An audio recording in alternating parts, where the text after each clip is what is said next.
donc en combien de temps on peut espérer commencer à faire des bénéfices et ou un revenu complémentaire, voire un revenu à temps plein? Alors, de nouveau, c'est une question à multiples étages, dans le sens où, pour moi, dès le départ, lorsque vous allez mettre en place votre activité, il faut calculer exactement dans un tableau Excel tout ce que vous avez acheté comme matière première, tout ce qui a été nécessaire pour lancer votre activité, tous les coûts confondus, hein, que ce soit les charges de fonctionnement, que ce soit votre inscription en tant qu'entrepreneuse, que ce soit peut-être une heure de rendez-vous chez un comptable pour poser des questions. Tout doit être noté dans un tableau Excel, tous vos achats de cire, de parfum, de paillettes, une formation chez moi, ce genre de choses. Donc du coup, vous aurez un total tout à la fin. Et vous saurez que lorsque vous allez commencer vraiment à vendre vos créations, au-delà du calcul du prix de votre création et de sa matière première avec tous les coûts vraiment de revient, je parle de tout ça dans la formation, hein, comment on calcule son prix, ben naturellement vous saurez que vous aurez commencé à faire des bénéfices en quelque sorte une fois que vous aurez remboursé tous les investissements que vous avez fait au départ. Par exemple, imaginons que vous avez dépensé 200 € en matière première pour faire tous vos tests au départ. Alors, je dis ça vraiment complètement par hasard, hein. Il y a beaucoup de paliers de dépenses différentes qui pourraient se passer en fonction de vos quantités de bougies, de vos quantités de parfums, de vos objectifs personnels et tout ça. Mais imaginons, vous avez acheté pour 200 € de matière qui sont gâchées, c'est-à-dire qui ont servi uniquement à faire des tests, qui n'ont pas pu être vendus et qui ne sont pas réutilisables. Eh bien, ceci a servi en quelque sorte à votre formation. Et donc, si dès votre premier mois, vous gagnez 200 € de bénéfices, bah, c'est des bénéfices, oui, mais en quelque sorte, bah, vous n'êtes pas à une balance de zéro tant que vous n'avez pas, on va dire, remboursé ce que vous avez dépensé pour pouvoir mettre en place cette activité-là. Mais malgré tout, on va faire en sorte, en fait, dans notre calcul de nos créations, de nos frais quotidiens, notre calcul doit être super bien pensé pour, évidemment, générer un bénéfice à chaque vente. Le but, c'est d'être précis là-dedans parce qu'on ne veut absolument pas proposer un prix de vente qui fait que quand on fait le calcul à la fin du mois, on se dit « Ah mince, je gagne pas d'argent !» Donc du coup, ça c'est super important de ne pas se planter déjà dans le premier calcul. Ensuite, ça veut dire que dès qu'on vend sa première bougie, même si on a investi évidemment de l'argent au départ, bah, si on a bien fait notre calcul, chaque vente génère un bénéfice et une marge. Je parle de tout ça dans la formation. Et donc ça veut dire que vous pouvez évidemment, plus vous allez vendre, plus vous allez accumuler un certain nombre de bénéfices et de marges. Je parle aussi dans la formation du fait que tout cet argent-là ne va pas forcément dans votre poche puisqu'il y aura des taxes à payer, il y aura peut-être une partie à reverser à la TVA selon votre statut. Mais donc il va rester quelque chose évidemment que vous aurez calculé avec beaucoup d'amour de façon à ce que ceci revienne dans votre entreprise puisque le but de toute entreprise, au-delà de nous faire plaisir et de créer vraiment notre métier, un métier, ça se paye. Et comme n'importe quel métier, on mérite un salaire. Donc, dans quelle durée, dans quel timing on peut imaginer avoir des bénéfices? Déjà là, j'ai envie de dire tout de suite, puisque le calcul doit être fait pour générer des bénéfices. À partir de quel moment on a un revenu complémentaire ou un revenu à temps plein? Maintenant, je vais me pencher sur cette question-là. C'est de nouveau pour moi, et je parle beaucoup de ça dans l'autre vidéo, qui était la question, oui, en combien de temps on est prêt à vendre et combien de temps ça prend pour faire notre formation. Ça va dépendre du temps que vous allez y consacrer, de la communication que vous allez faire dessus, de votre implication dans votre entreprise, des types de produits que vous allez faire et à quel point vous allez être observateur sur ce qui fonctionne dans votre entreprise ou pas. À quel point vous allez rebondir à chaque fois qu'il y a quelque chose de pas évident qui se passe, un produit qui fonctionne pas, etc. et comment vous allez retomber sur vos pattes. Et aussi, il faut malgré tout le regarder en face, c'est combien vous allez investir dans votre entreprise pour qu'elle fonctionne de mieux en mieux.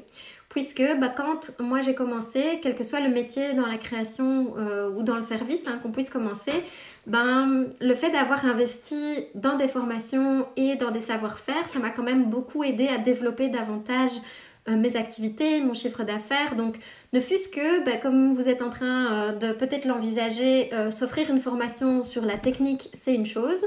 Mais il y a aussi tout simplement le fait de s'offrir des formations, par exemple pour développer ses réseaux sociaux ou bien par exemple investir simplement dans davantage de communication ou faire des événements ou bien faire des expos, etc. Bah, tout ça a un coût quand même et il arrive parfois évidemment que le bénéfice qu'on a durant cet événement-là n'est pas tout de suite positif. Donc en fait plus vite on rebondit et plus on investit même en matières premières, plus on s'implique dans notre entreprise et plus ça va fonctionner. Parce que je parlais par exemple d'investir en matières premières. Comme je vous disais dans une autre vidéo, quand on investit une plus grosse quantité de parfum, une plus grosse quantité de cire, des machines qui vont nous permettre de faire des plus grosses quantités, tout ça c'est quelque chose qui améliore aussi rapidement la durée de travail et la vitesse à laquelle on fait nos créations. Même si pour moi c'est super important de rester posé, concentré et calme pendant qu'on fait notre métier passion, ça va quand même être super important qu'on ne perde pas de temps non plus à rendre les choses compliquées, à fondre tout dans des petites casseroles, c'est pas ce qu'on veut non plus. Et comme je l'avais cité aussi, fonctionner avec des toutes petites bouteilles de parfum quand on est professionnel c'est plus possible. Et on a besoin de bouteilles plus importantes, on a besoin de quantités, on veut pas tomber en rade en fait quand on est en train de faire une collection pour un événement par exemple et que oh zut on n'a pas assez de mèches ou pas assez de peau, parfois les fournisseurs n'en ont pas à ce moment-là, donc c'est vraiment quelque chose qu'on doit prévoir à l'avance. Donc ça m'est arrivé pour ma part de tomber en rade lors d'un événement important et de me dire c'est juste parce que j'ai pas investi assez ou pas au bon moment que donc du coup il y a deux choses qui se passent à ce moment-là. Soit j'ai pas accordé assez d'attention à mon entreprise pour regarder mes stocks, donc j'ai pas commandé ce qu'il fallait, ou bien j'ai fait attention mais par contre j'ai commandé une trop petite quantité, soit parce que je pouvais pas à ce moment-là et donc du coup ça me limite quand même dans mon développement. Donc c'est pour ça que je disais que c'est autant une question d'implication et d'énergie dans son entreprise, d'attention, de cocooning de son entreprise et en même temps c'est aussi une question de budget qu'on va mettre parce que quand on sait qu'une gamme fonctionne bien, même s'il y a toujours un risque et qu'on ne doit pas commander de trop, on ne veut pas avoir des parfums qui durent 3 ans parce que ça ne va pas être adéquat. Peut-être que ce parfum-là fonctionnera moins l'année prochaine. Mais malgré tout, on veut prévoir le coût pour ne pas tomber en rade de fournisseurs juste au bon moment. Donc si on peut commander suffisamment, ça nous permet vraiment aussi de faire des meilleurs bénéfices quand c'est venu le temps des fêtes par exemple, ou ce genre de choses. Donc pour gagner vraiment un revenu, pour moi il faut considérer vraiment son entreprise comme sa meilleure amie, comme son enfant, comme un membre de la famille, entre guillemets.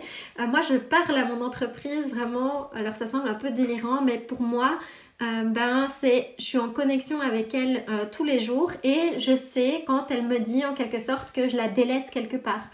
Ça peut être par moment dans la gestion de stock, par moment dans la communication. Et donc, c'est vraiment important de savoir que l'entrepreneuriat, c'est un laboratoire au complet.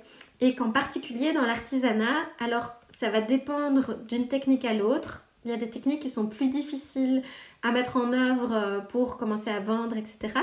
Ici, on a la chance d'être dans un des produits qui est très facilement apprécié par la clientèle. Je sais qu'il y a eu une question sur Instagram parmi vous, quelqu'un qui m'a dit est-ce que le métier n'est pas saturé ? Je répondrai à cette question-là selon ma perception dans une autre vidéo. Dans l'artisanat, même si c'est différent d'une technique à l'autre, la bougie, ça fonctionne bien dans le sens où c'est un produit que les gens consomment toujours, qu'ils apprécient assez facilement, qu'ils reconnaissent facilement lorsqu'on est quelque part, que ce soit sur un site web ou sur une expo, un événement. C'est un produit qui est facile à comprendre vraiment pour le client qui passe par là.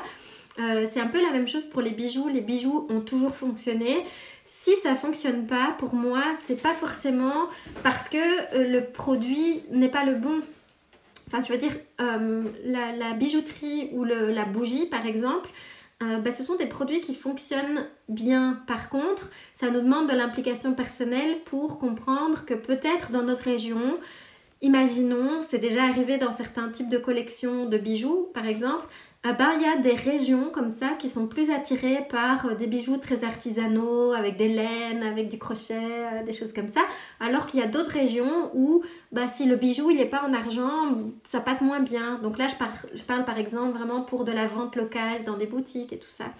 Donc c'est super important de se poser des questions comme celle-là aussi, de savoir à qui on vend, de savoir où on vend, de comment on vend. Est-ce qu'on fournit l'énergie nécessaire pour que notre produit puisse être, qu'il puisse plaire. Et si ça ne fonctionne pas, c'est pas forcément parce qu'on a fait quelque chose de mal, mais il faut toujours observer, prendre du recul et se poser des questions diverses à tous les points de vue. Que ça soit, ok, est-ce que je suis visible? Est-ce que je communique? Est-ce qu'il y a un problème avec le prix? Est-ce qu'il y a un problème avec la qualité? Est-ce que j'ai déjà vendu puis qu'en fait ça s'est arrêté? Il y a vraiment plein de portes par lesquelles on peut rentrer pour vérifier pourquoi ça vend peut-être pas très bien et comment est-ce qu'on peut améliorer ses ventes pour que ça soit de plus en plus régulier. Et il n'y a pas seulement le fait d'améliorer ses ventes pour pouvoir à un moment donné générer un vrai salaire, c'est que c'est quelque chose qui s'entretient et qui se développe toujours. Donc lorsqu'on met en place une entreprise, avec une marque, avec un produit, une création, quelle qu'elle soit, pour moi c'est pas juste je fais toute la préparation d'entreprise, je lance le truc et puis j'attends. C'est un mode de vie. Donc pour moi c'est vraiment une implication. C'est pour ça que je pense qu'il faut aimer son métier, qu'il faut aimer aussi ce mode de vie là, l'entrepreneuriat, parce que comme je vous disais c'est un laboratoire, ça nous fait beaucoup travailler aussi psychologiquement. Et donc, je pense vraiment qu'il faut comprendre que c'est un quotidien où on ne peut pas juste s'arrêter et se dire ça va continuer à fonctionner tout seul. De la même façon que vous travailleriez pour un patron qui tout au long de l'année a des attentes de votre part, vous êtes le patron et votre entreprise attend des choses de votre part toute l'année. C'est à vous de définir les périodes où vous allez ralentir. C'est à vous de définir les périodes où vous allez mettre beaucoup plus d'énergie, mais vous ne pourrez pas attendre juste évidemment que votre salaire arrive, je pense que vous vous en doutez évidemment. Vous allez devoir préparer des plannings, réfléchir à l'avance, observer, vous poser des questions à votre clientèle, prendre soin de votre clientèle, vous renouveler, avoir des nouvelles idées, présenter les choses différemment, vous consacrer aussi à votre communication, vos photos, etc. Et donc il faut avoir vraiment envie de ça. Et moi c'est quelque chose qui me passionne, qui m'excite vraiment beaucoup. Ça fait 14 ans maintenant que je suis entrepreneuse et bien sûr que j'ai eu des périodes basses et des périodes plus compliquées, des périodes de remise en question, de doute ou simplement des périodes où il y avait moins de ventes. Mais j'aime ce mode de vie-là. Et donc, avant de vous jeter à 100%, c'est important que vous testiez si vous aimez en fait cette façon de fonctionner, si ça vous attire vraiment. Et donc du coup, quand on me pose la question en combien de temps je peux avoir un revenu, vous n'êtes pas en train de vendre dans ce cas-ci, alors je vais prendre une petite blague, mais des manteaux pour hamster. Ce que j'ai envie de dire, c'est que vous avez la chance de vendre un produit qui s'est toujours vendu, pour lequel il faut malgré tout, on va dire, se battre pour votre métier, votre marque à vous, sur vos créations. Se battre dans le sens, vous devez la défendre et vous devez l'aimer et vous devez aimer votre produit et vous devez vous en occuper. Donc c'est pas un truc qui se fait juste comme ça, mais c'est ça qui fait la différence et qui fait que entre deux personnes qui ont appris exactement la même technique et qui font deux produits de qualité, il y en a une des deux qui va générer un salaire et l'autre pas. Et ça va pas dépendre du fait que le marché est saturé ou bien que la bougie ça se vend plus ou qu'il y a trop de personnes qui font de la bougie ou c'est souvent lié à la façon dont on gère son entreprise et la façon dont on s'implique, j'ai envie de dire. Par contre, c'est ok de progresser de période en période, c'est ok de pas pouvoir maîtriser au début plusieurs aspects qui pourraient aider notre entreprise. Ça fonctionne comme un escalier, on devient de plus en plus grand, on apprend et on comprend de mieux en mieux notre clientèle et il faut juste être attentif et impliqué comme je disais parce que du coup de semaine en semaine, de mois en mois, on optimise des choses, on répare des erreurs qu'on faisait au début. Moi tous les jours je fais encore des erreurs que je corrige la semaine d'après, le mois d'après et chaque année surtout c'est d'un grand apprentissage qui nous permet de modifier la façon dont on fonctionne. Donc, c'est choisir un mode de vie. Et si on choisit ce mode de vie-là, vu qu'on n'est pas en train de vendre des manteaux pour hamster ou un truc super louche qui ne se vend pas du tout, il y a de fortes chances que vous puissiez vraiment en faire votre métier, mais ça ne se fait pas sans rien faire. Donc, je ne peux pas vous donner un timing de en combien de temps vous allez générer un revenu. Par contre, je peux vous dire que si vous vous impliquez et que vous faites tout ce qui est nécessaire, que vous vous battez vraiment pour vraiment créer le mode de vie. Alors se battre, c'est pas forcément le bon mot parce que c'est assez lourd et négatif quand on le dit comme ça. Mais j'ai plutôt envie de dire que vous défendez pour vous-même, que simplement vous faites le choix de construire ce mode de vie-là pour vous. Si ça vous passionne, vous trouverez toujours l'énergie de remonter de votre selle lorsque ça sera difficile et vous trouverez toujours comment vous renouveler et mieux faire fonctionner votre entreprise. Et quel que soit le produit, du coup, si on est sur un produit avec lequel on est en accord, qu'on aime, qui correspond à nos valeurs et qu'on fait les efforts pour le vendre, moi je crois toujours encore aujourd'hui, malgré tout ce qu'on peut entendre partout, je crois que si on est impliqué, on peut vraiment générer un salaire à temps plein et même développer toute une équipe pour ceux qui ont envie. On peut vraiment développer un studio complet avec des personnes qui travaillent avec nous. De nouveau, pour moi, ça dépend de l'amour qu'on a pour son produit et son entreprise. Donc, plus vous êtes impliqué, plus vite ça marchera. Et assurez-vous juste de choisir un mode de vie qui vous attire parce que finalement, si vous réussissez et que ça ne correspond pas à votre mode de vie bonheur, alors à quoi ça sert? Voilà. C'est une réponse pas 100% précise, mais je crois que vous aurez compris quel est le fond. Et je vous retrouve dans une autre vidéo pour d'autres questions.